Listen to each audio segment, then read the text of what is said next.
Hello dear viewers, please like and subscribe my channel for daily weather and cyclone updates for Philippines. Maraming salamat. Babala sa Bagyo Surge 5 Tropical Cyclone 1.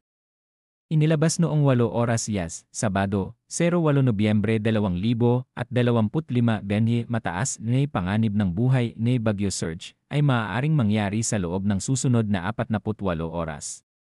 May posibilidad ng pagbaha mula sa pagtaas ng tubig dagat kasabay ng matataas na alon sa mabababang mga pamayanan sa baybayin sa mga lalawigan munisipyo ng tinatayang taas ng storm surge, higit sa 3 Metro Albay, Aurora, Cagayan, Camarines Norte, Camarines Sur, Catanduanes, Isabela, Pangasinan, Quezon, Sorsogon tinatayang taas ng storm surge, 2.1 tandang bawas 3 Metro Cagayan, Camarines Sur, Dag Union, Northern Samar, Pangasinan. Quezon tinatayang taas ng storm surge, 1 tandang bawas 2 Metro Bataan, Bulacan, Cagayan.